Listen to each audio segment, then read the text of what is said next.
What's going on, guys, and welcome back to another episode in my Football Manager series. This is episode number 75. And today returning with the two final Premier League games of the season as we face Arsenal away going for their fourth straight Premier League title and then Everton at home in our final home game of the season. Before we get to the games though, shall I acknowledge we're getting on off camera as Champions League football has now been confirmed. And of course, in the last episode, you saw us progress to the Europa League final after avenging our demons of last season, beating Dortmund by 5 goals to 1 over 2 legs, and the goalless draw against Spurs as well.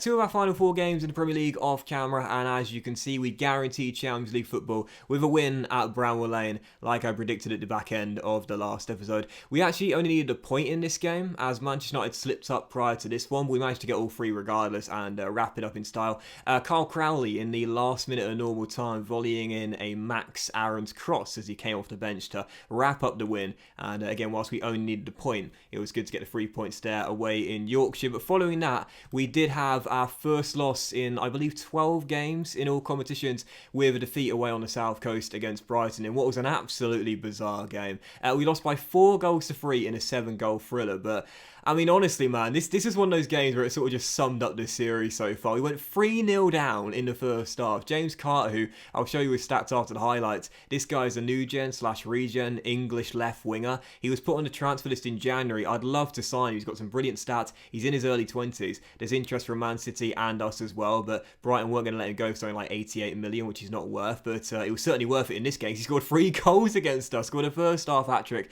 as the Seagulls went 3 goals up. Right before the break, Max Aaron's did give us a glimmer of hope to make it 3-1, and then in the second half, 2 goals from Teddy Gray in the space of 7 minutes saw us go back from 3-1 down to make it 3-3. Well, really battle back from 3-0 down to make it 3-3. And as we were pushing, we were pressing, we were looking for a late winner. It would have been one of my best Football Manager comebacks ever, being 3-0 down and winning it 4-3. We ended up surrendering possession, and with 9 minutes to go, Brighton won it and had their blushes spared after going from 3-0 up to tied at 3-3. They managed to win it and become the first team to beat us in a very long time. So let me just really briefly show you James Carter's stats. He's the guy that scored the first half hat-trick against us here. He's, again, got some really nice stats, and he was put on the transfer list in January, but again, for £88 million. I'd love to pick him up, but yeah, I don't think he's worth that, especially as we don't play with wingers. But as you can see, to confirm it as well, despite the loss against Brighton, due to the win against Sheffield United, we have guaranteed Champions League football. Now, I know you guys might be wondering, maybe you haven't done it, because obviously it says there UEL for Europa League and not Champions League, but I think it's one of those things where towards the end of the season, the game, it doesn't necessarily glitch out, but it just waits before making the final call as to determine who's qualified for the Champions League. Because as you can see, we're 7 points clear of Manchester City and 9 points clear of Manchester United and have a game in hand on both of those teams. They can't catch us, so 4th place is as low as we could finish. We could possibly even jump into 3rd place on goal difference, although that is highly unlikely. So 4th place is guaranteed. And when you look at the other teams in Europe, we start with the Europa Conference League, otherwise known as the Mickey Mouse competition. As you can see, it's Napoli versus Villarreal, so no English teams in that. You already know the Europa League finalists. It's going to be us versus Sevilla, so we're the only English team remaining in this one. And as for the Champions League, it's an all-English affair between Liverpool and Arsenal. However, of course, as you know, both of those teams are guaranteed to finish in the top 4. So whilst it does say UEL and Europa League, take that with a pinch of salt. Trust me, it's Champions League football. There's no way the game is taking it off us. Absolutely no way. So, yeah, that's basically that. Let's just dive into the first of the final 2 games. Obviously, meaningless fixtures, really. And after the loss away against Brighton, I feel like fatigue has been an issue due to how many games we've had to cram into our schedule in recent weeks. And that's why we have seen a couple of little injuries in recent weeks here. Max Aaron's got a little knock against Brighton. He's not going to play this game. Sanabria also got an injury. Thankfully, not the broken lower leg like last season, so I'm not going to risk him in our final 2 games of the season. And Mason Mount, this is the big one, he pulled his knee ligaments away on the South Coast, and he's going to miss the 2 cup finals against Manchester United and Sevilla. I mean, it was only a matter of time before we started getting some injuries, and it's at the worst time, you know, with the 2 cup finals to come. Just thankfully, it's good to know we have qualified with the Champions League, so we won't need these guys for the final 2 Premier League games, where I will be resting my players, because I'm not watching any of my starters go down and get injured in meaningless fixtures with the FA Cup and Europa League finals to come. So this is our team for the game. We're going to go with fully rotated sides. We're away against the champions and soon to be 4-time Premier League champions. Well, 4 times in a row Premier League champions, Arsenal. We're going to go 4-1-2-3 gegenpress, and this is our lineup. Dean's in goal. It's about for Warburton, Pavlovic, Akuaku and Larici, with Alex Telles, the deep line playmaker, possibly playing his final game for the club today, and O'Connor and Almada through the middle. Madou and Dembele are our inside forwards, and Carl Crowley leads the line. On the bench, you've got Zangarandi, Sadi, Aarons, Provenzano, Cardozo, Guy, and Abbey as well. And in fact, let's just go ahead and take Max Aarons off the bench, as he's not going to come on regardless. So yes, first of the 2 games today, it's Arsenal away, and they can be crowned champions with a win against us. For those of you that watched my Hull City Football Manager save back in 2017, firstly, thank you so much for watching and for still being here. But you would remember in that save, Manchester United absolutely dominated and won practically everything under Jose Mourinho in that save. And I think they won the Premier League title like 8 or 9 seasons in a row.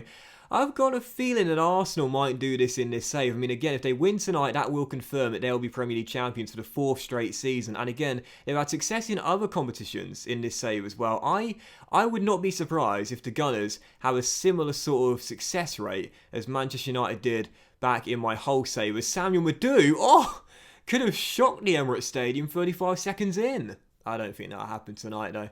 I don't think we'll get a result tonight. I'm pretty sure this will be a loss, especially on the back of the defeat against Brighton as well. And whilst I won't want to end the Premier League campaign with 3 straight losses, even though we will still finish in 4th place, it won't be good motivation for the 2 cup finals at the end of the season. Great save by Dean at his near post. 5 minutes in, action-packed start tonight. Madou down the left-hand side is going to need a teammate, or is he? He's beaten 1 and he's beaten 2. What a run by Samuel.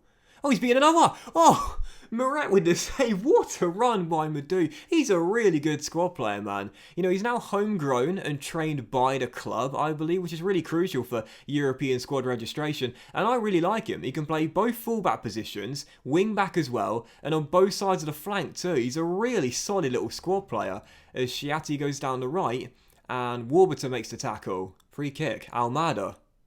Oh, it's denied by a fabulous save by Alex Merritt. 17 minutes in. And look at the backup brigade tonight. Away against the best team in the country. Absolutely going at them. Again, they just seem to play better. They want it more. And look at Alex Telles, the deep line playmaker on a 7.0. Honestly, man, Zangrandi will be playing deep line playmaker next season. Everyone can do that role in this team. Free kick for the Gunners. Solomon's going to take it. You know how bad we are at defending these. As O'Connor heads clear, but it'll go straight to Tawanzabi. As Arsenal look for an opening here.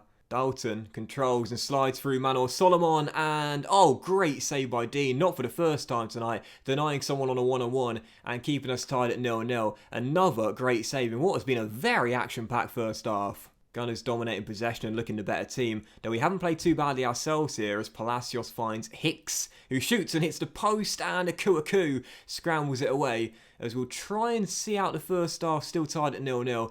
I mean, again, the result means nothing to us. For Arsenal, it's much more significant. They only need a point tonight to be crowned champions, but at the moment they're going for the 3, and they want to wrap it up in style tonight at the Emirates. I'm sure they're going to get in front at some point as Hicks is through again and Dean makes a very simple save. But Henderson's standing strong in goal, and we're 45 minutes away from bouncing back after the loss with what would be an amazing clean sheet and point with this team. I just absolutely love the fact that Alex Telles is on a 7.0, and every time he's played deep line playmaker for us, he's done a good job. And when you look at his stats as well, he's got the range of ability to play in this position and this role and do well, so it's not really that much of a surprise. He has done so well there. Anyway, 25 minutes to go, and we're still deadlocked here. Free kick for the Canaries. Thiago Almada, 25 yards from goal, has just scored an absolute beauty.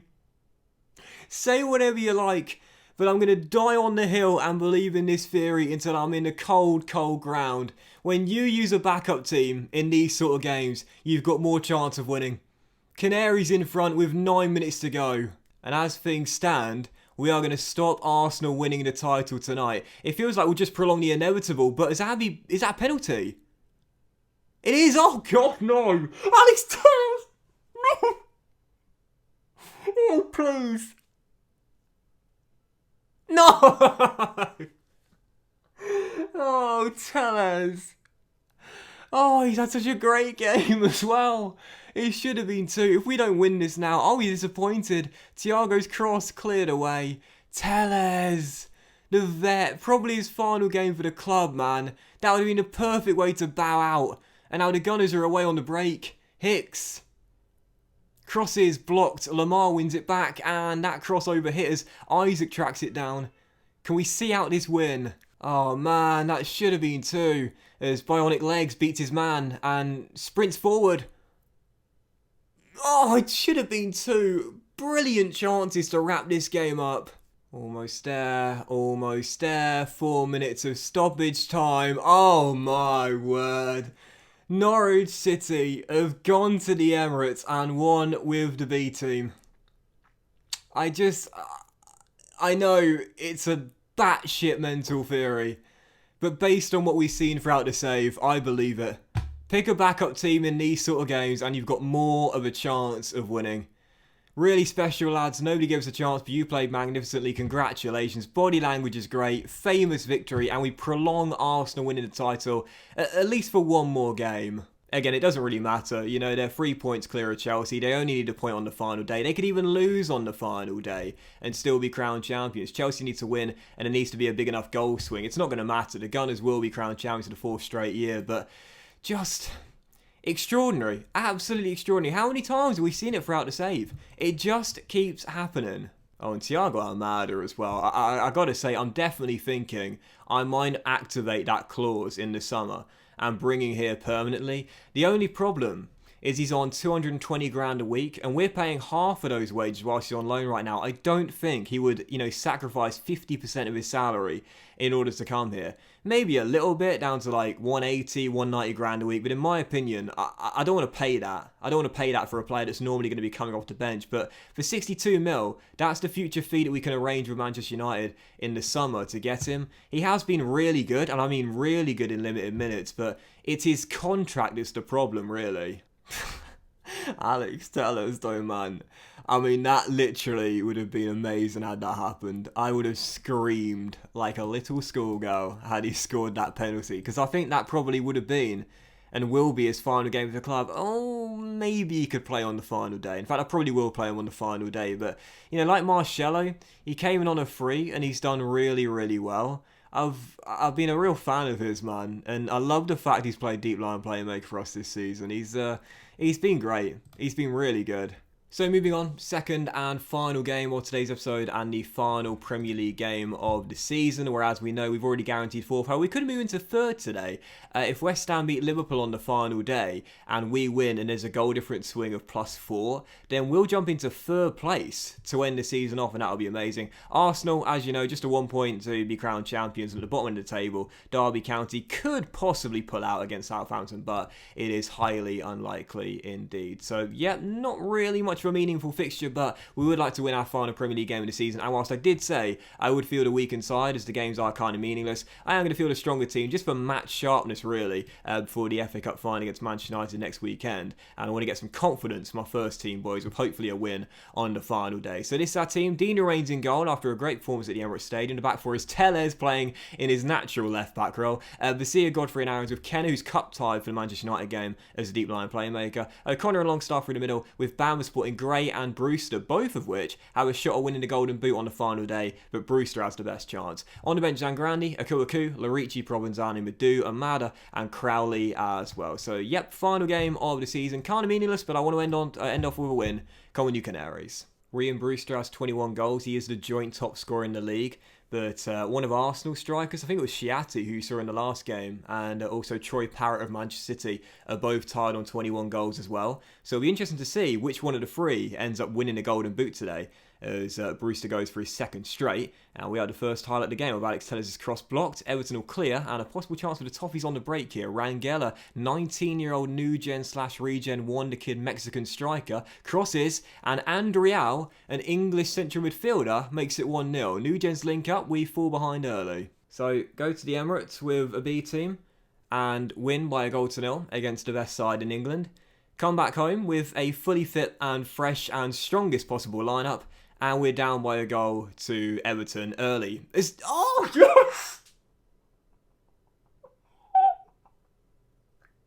Go on, tell us. Always have a soft spot for the veterans that come in if they perform in their final year or two with us. And Tellez' shot probably should have been kept out by Pickford, but we won't mind. Flexing the muscles, normally a deep line playmaker, but today back in the normal left back role, and he's given us the equaliser. Oh, and Bamba got credited with the assist for that as well, so he's now set a new Norwich City record for most assists in a single season, and we've now given away a penalty through Thomas Basir as well. I can't believe this. The Toffee's got nothing to play for. Sat in mid-table. We're at home, fully strong lineup, and we're now down again.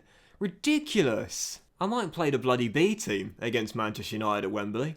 I mean, honestly, I can't get to grips with this game. It literally blows my mind. Pick a backup team. We've got more chance of winning.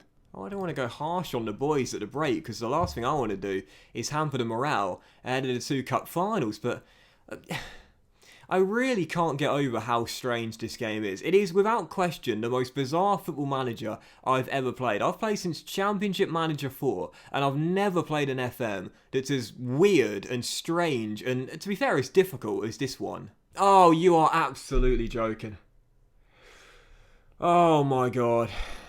Oh, if that's a broken lower leg. Don't do it to me for a second straight year game. Well, one thing's for sure, I certainly will be signing Almada in the summer if Herman Bamba's going to be out for as long as Sanabria was. And I can't believe this, I really can't.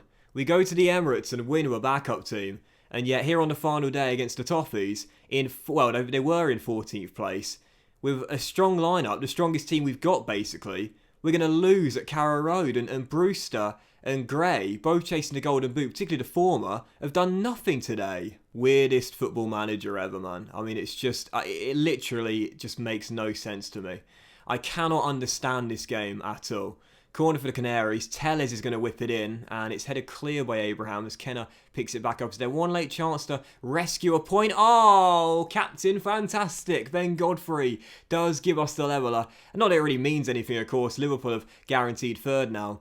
But either way, Godfrey was a screamer on the final day. The captain stands up and says, lads, not good enough. If we're going to win more silverware this season and win those 2 cup finals, we've got to play better. And he's totally right. Kenny gives it to him. Fantastic strike by the skipper, 2-2. Still disappointing for Brewster and Gray, both ending up on a 6.6.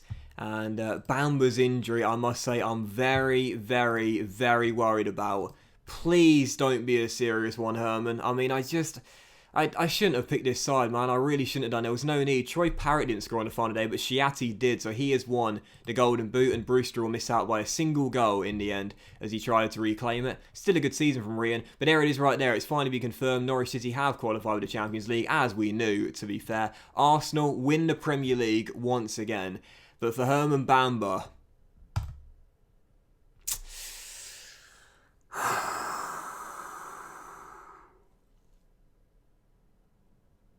I mean, it's not as bad as it could have been. Pulled calf muscle, which means that he will be out for the 2 cup finals in 7 and 12 days' time. I could give him an injection, but I never like to do that. But in Bamba's case, just set the record for most assists in a single season for a Norwich player. 11 in 25 in the Premier League. I'm going to do it. I never give players injections because it can fuck them up for the future, but I'm going to do it. Oh yeah, that is just wonderful to read. Norwich qualify for the Champions League. Absolutely buzzing with that. Finally, we've done it after 8 long seasons. And how much money will we have for the new season, I wonder?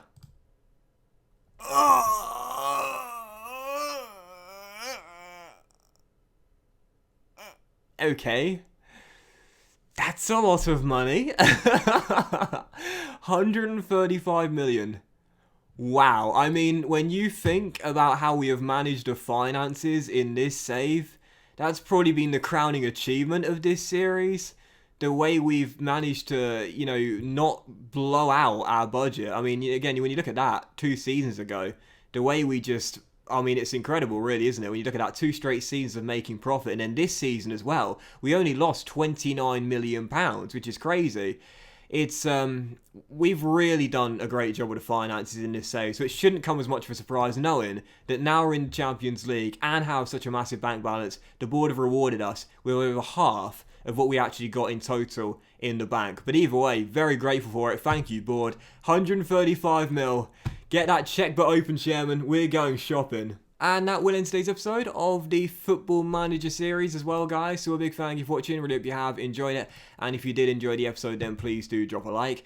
Much love to you all. Have a fantastic day. And of course, we will return with the final 2 games in the final 2 episodes. We've got Manchester United in the FA Cup final coming in the next one in episode number 76, as we try and retain the first ever major honour we won in this save. And then, of course, the season finale will be up on Friday evening as we take on Sevilla in the Europa League final, going for our first European honour of the save. Have a fantastic day, guys. Much love to you all, and I'll see you for the final 2 episodes of Season 8 as we look to win an absolutely bizarre treble to go along with a top 4 place very soon.